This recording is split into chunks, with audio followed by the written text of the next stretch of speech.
SpongeBob SquarePants has come to be one of the most popular TV shows, not just because of comedy and nostalgia, but also because of how many unexplained and out of context things come up in the show that cause people to scour through sessions of episodes to explain. This I found from a single clip from the classic season 1 episode Naughty Nautical Neighbors.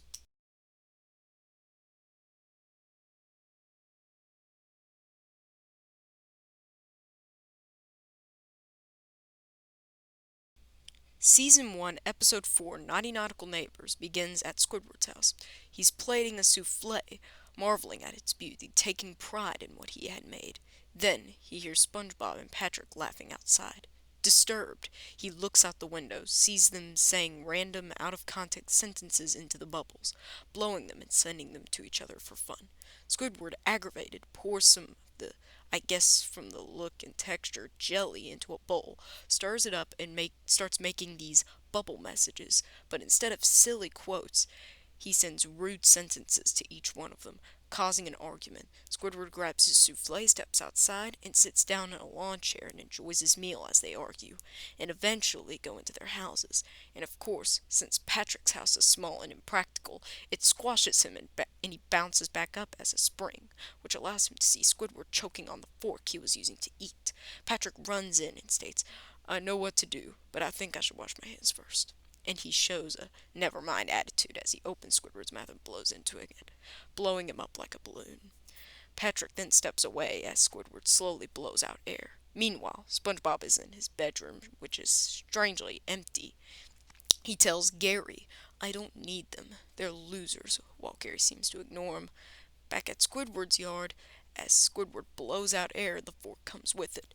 Squidward states how Patrick saved his life, shaking his hand, and calls him a friend. Patrick takes it too far and follows Squidward back into that Squid's house. As they sit down, and Squidward practices the clarinet as Patrick falls asleep.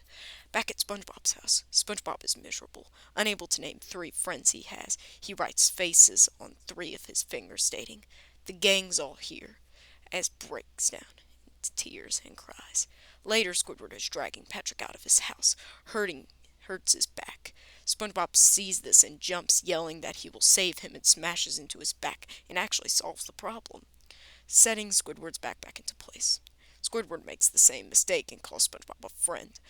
SpongeBob makes a big deal out of it. Then SpongeBob and Patrick compete for Squid Spud's friendship, and of course, at the end of the episode, Squidward ends up being friends with neither, as SpongeBob and Patrick get invited to Squidward's fake dinner party to get them back together. They end up drinking all of the soda that Squidward offers them, as they make up after bubbles come out of SpongeBob's mouth after he hiccups. Patrick laughs as bubbles come out of his mouth. SpongeBob laughs along, and they become friends again, and all of the gas coming from their mouth builds up pressure in the house.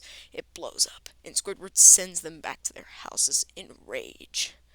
Sorry about that long summary, but I couldn't just skip all the details. Now, the detail that I want to overanalyze is the part where SpongeBob's room is shockingly empty while he's upset.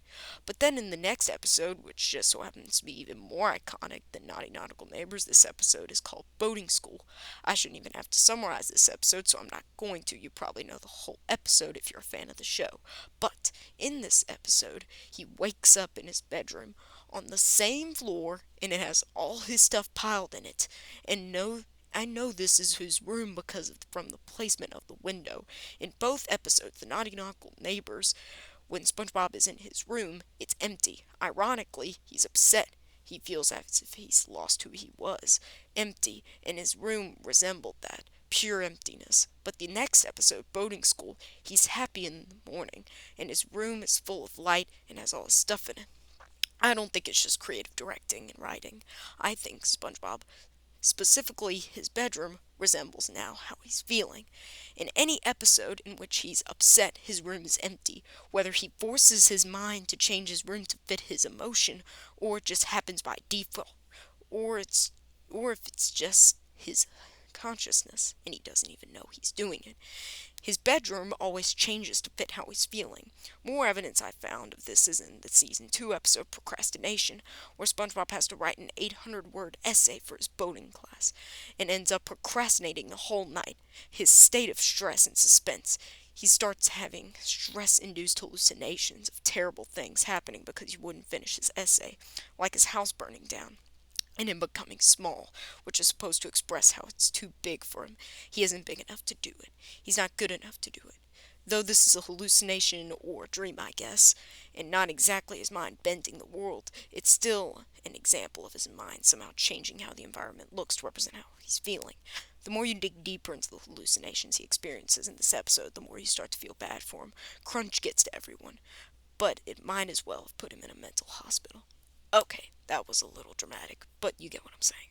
Whether it be psychological or physical, and I also found that his body expresses his feelings more than you'd think. At the end of procrastination, he goes to boating school to how Mrs. Puff to show Mrs. Puff the essay. Sorry, I spelled so many things wrong. And he's told that the assignment is canceled. And first, he tears his paper in half, and without anyone or him physically doing anything, his body tears in half to express his emotion of disappointment. He worked all night to get that essay, lost his sanity and regained it, to go to boating school the next morning to see that it was worth nothing. So he doesn't just change his environment to express his feelings, he also changes his physical appearance. While seeming to do it unintentionally, it's very ironic that it seems to express exactly what he's feeling: torn. Now, this kind of ties into the Alex Bale theory, the imagination theory, but I don't think he just uses his imagination to change the environment. His emotions cause his brain to change his environment and how he looks to express how he's feeling. And we see many times in episodes like Hall Monitor when Spongebob gets chosen to be the Hall Monitor, but he spends the entire school day doing a speech. He gives the costume back to Mrs. Puff and his body smushes down to a flabby pancake to represent his sadness.